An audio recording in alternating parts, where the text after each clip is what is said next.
At least, I mean, even though you have the hot dog, to have the offense get the steak after maybe a little bit of a subpar, okay scrimmage the last time out. Yeah, well, I'll say this. One, I thought overall everybody came out here and competed, and we got to see some things that we wanted to see from everybody on the team.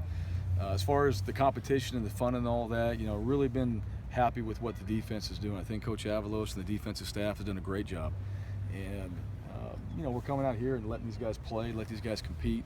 It's good to see the offense get out there and move the ball down the field, get some explosive plays in there, have a few touchdowns. Sean Modster stepping up and making some plays. That's good to see some of those young guys do that when you don't have a Thomas Spurbeck out there or a Chaz Anderson out there, and you let these other guys get in there and do some of those things. So overall happy with the progress we made this spring. Talk to those guys about how much more we really have to achieve until we go out there and play. And fortunately enough, we've got time to go figure that out throughout the summer, and we get into fall camp. But I think the guys' attitude and mentality about what we wanted to get done and how we wanted to go prepare and how we wanted to play with the type of technique we've been preparing with each and every practice, those were showing up tonight. And the crowd, awesome to have Bronco Nation back in Albertson Stadium. Lyle Smith prior to the scrimmage. It was fun to get out. We scored on that play. It was a give me, but we had the offense get out there and go run it. So it was cool that those guys did that, and they took a lot of pride in it. So I just felt like the energy and execution, letting guys kind of go out there and just cut it loose in front of some people and have some fun was important for tonight. What defensive players were you most impressed with in this game? Well, several. I think the D-line, one of the things when you don't have the quarterbacks live, you never get a chance to really see how the effects of a sack have. That's one of the things. It's hard on the D-line. It's not easy. We're not having our quarterbacks live. They got to run. They can't take that full path and tilt to go sack the quarterback. They got to run by and touch his hip, and we're not touching the quarterback, so it's hard to tell. But I think our D-line all spring long has done a very good job, and especially on the edges. Jabril Frazier, having him out there. The interior guys, David Moa's had a great spring, Sam McCaskill. So those guys up front, it was good to see the O-line come off and establish the line of scrimmage on a few of the run plays, but our D-line's done a really good job. In the secondary, I think there were some plays made. I don't know exactly who, Dylan Sumner Gardner made a few plays out there. Jonathan Moxley is very hard to complete a pass on, and then Tyler Horton. Those guys have really made some strides. And probably one of the most improved players is Cam Hartsfield, and has really, I think under Coach Franklin and Coach Ambrose, done a great job with just how he's playing the game, his disguises, his savvy for playing that position back there, and the defense has made it very difficult on the offense throughout this spring. So I think a lot of those guys in the back end, but overall, the front seven, that group in the practices we've had and a couple previous scrimmages have looked very good. Not having Thomas and Chaz, was that by design at all, and looking for some guys to step up? And I know you touched on Monster there for a second, but I mean, he did a little bit after the catch, and he made a nice catch in the end zone. Yeah, that's what you want to see. Sean's a guy that we know can catch the ball, and it was a matter of, Sean, can you get open? Can you make plays? Can you do those things when it counts? And he did tonight. He accepted that challenge. I know Coach Adams has been challenging him on that, and he showed it in practice, but, could we get it done today? Not having Thomas out there, we didn't need to have Thomas out there. Not having Chaz out there, if we had to go into a game, those guys are probably prepared and ready to go. And it goes for Gabe Perez. There's a few guys that are out, and they've practiced quite a bit, and they've practiced well throughout the spring. So to give these guys a chance that haven't played as much to go out there and showcase their talent a little bit and go play, that's what you want to see in spring, because we got a lot of tape on Spurbeck. We got a lot of tape on those guys, so we want to get some tape on these other guys, these new faces, and see what they can do. You talked about, when we talked with you earlier this week, I don't know if it was a challenge or not, but you mentioned the guys, what they did in the film room, what they did in practice, and actually going and implementing it in a game-like scenario. Was that a challenge by you a little bit earlier this week? Yeah, still is. I wouldn't say that what I've seen, we'll go back and watch the tape, but that's still a challenge. How you prepare, guys sitting in meetings. I sit in meetings, listen to them, they answer questions, rattle them off, then they go out there and actually do it. Watch these coaches drill these techniques over and over and over, and then, all of a sudden it's gone when you go out there and play. And, we're still not consistent enough with that. But that's really what we've been trying to get better at, is how do we go out there and take what we've learned in the classroom, take the drills and go apply it when we go actually play. And probably better tonight. I can't answer that right now from tonight, but leading up to this scrimmage, no. Watching practice, no. You go back and we'll pull out clips from actual plays in practice to the drill. There's good and then there's bad. And we're trying to get to where there's a lot more good. And I think our guys understand that. But if we're going to be a good football team, if we're going to go have a chance to win a championship, then we're going to have to do those things and apply it when we actually go play. You mentioned having tape on Spurbeck. You also have tape on McNichols. That number 2 running back spot, what did you see out of them this spring? I know Devin got a couple chances with the ones and ended up scoring that touchdown tonight. Yeah, I thought Devin, when he hit that just a little inside zone play, that's what you want to see. He was downhill, he was physical, and really ran hard. There wasn't a lot of dancing there. I think that's what you see from Jeremy. Ryan Wolpen, same thing. Saw him bounce a few plays and make some. Corey, I thought ran well tonight. Seemed to be okay. When he got up there, just twisted himself a little bit. But Devin Demas, Ryan Wolpen, those 2 guys have had a really good spring. And I think Corey Young is coming on. I think things are starting to click. He's a young player, and it may not happen in the 15 or 14 practices that we've had, but from the summer and we get into those 20-some practices that we're going to have in fall camp, you can see where the light's coming on with some of these young players. And, even today, as we're watching tape, there's a couple guys where the coaches are in there and all of a sudden our guys had those aha moments of, oh, that's what you meant. Yes, that's what we talked about the last 13 practices. But it takes time sometimes a little bit for it to click, and so when it does, hey, you hope that they keep applying what they've learned. They keep applying that when they go play, and saw that from Devin Demas, downhill, being physical, and that's what you saw tonight when he ran. It seems like, for the most part, injury-free this spring. It didn't seem were there any that are going to be significant? I don't know that. I don't know exactly, from today. Didn't really see any of that, but and we've done quite a bit of live work, even in practice. We've been physical in the practices, and I think it goes back, in my opinion, it goes back to Jeff Pittman. It goes back to our off-season training. These guys are stronger.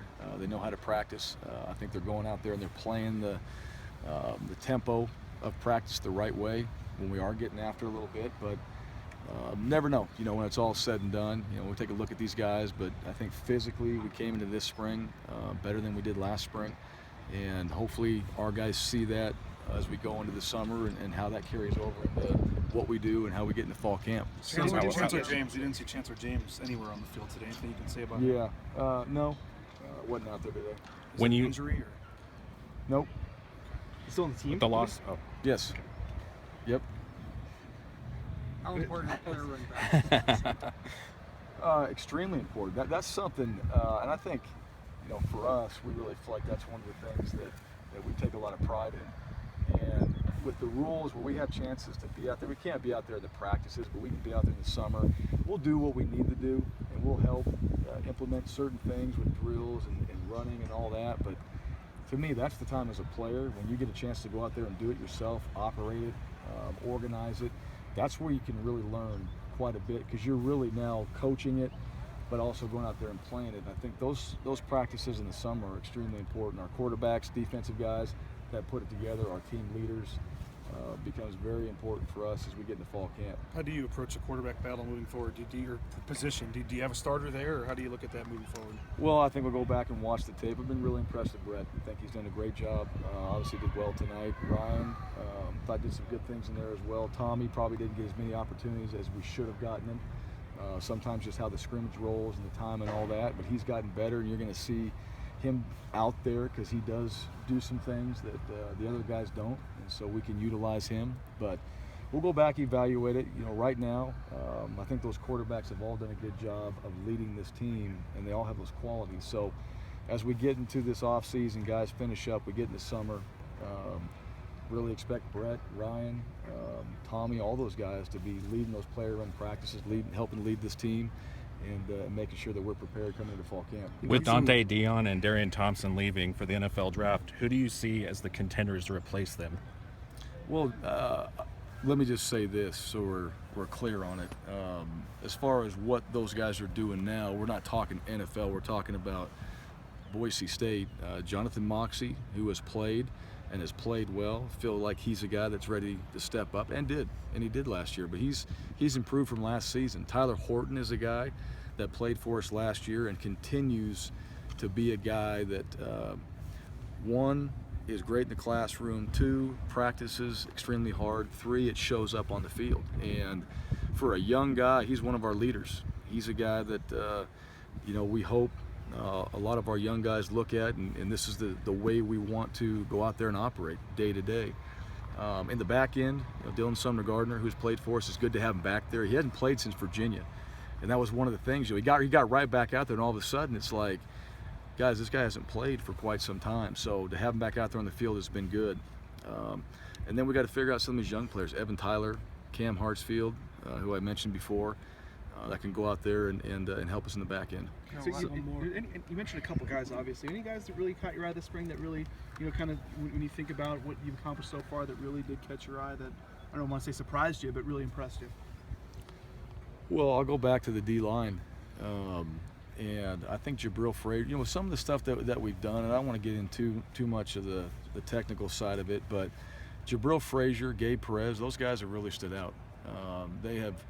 They have been very good on the edges, have played very well. I think the whole D-line in general, Sam McCaskill, David Moa, probably one of the most improved players that we have.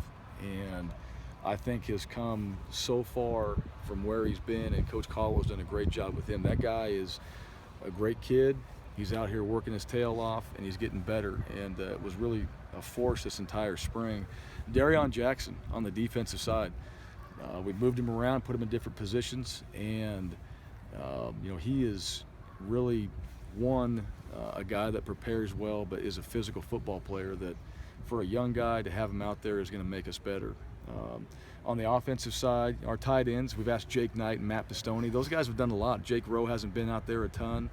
Obviously Chase Blakely isn't healthy enough to go out there and play. So those 2 guys have probably taken more reps than anybody on the team. And we are moving them around and all over the place. And so every single day it's been something new. And those guys have handled it, no complaining. They've been out there working. And I thought today was probably one of their better days in the run game that showed up. On special teams, Sean Wales had a good spring. Tyler Rassa has done well. Matt Cota as our snapper, has gotten better and better. So trying to figure out that position, but having Matt Cota out there and seeing what he's done, his snaps have gotten better, timing's better. So those are a few guys I know I'm missing some guys, but David Moa and Matt Cota, 2 guys probably to me that going into this spring, really wondering, and those guys have had a great spring. The decision to cut the satellite camps, I'm curious your thoughts on that. You guys have had a lot of success with that. Yeah, we have, and there were some decisions back then about them getting rid of it. Right now, a little bit mixed on it. If everybody's doing it, what's the advantage? I guess you look at it from that standpoint. The opportunity to actually go out there and do it and get out and see these players and bring them where they don't have to travel as far, was an advantage. But I also understand the disadvantage of it as well when you're looking at the big picture of things. But I think 13 of our 24 high school players that we signed that we had in camps this last year. So, we got to figure that out and see what we do next. But as it falls, or when it happened, and as we're trying to figure out now our summer, assuming that was going to happen, now we got to adjust, and we'll make it work.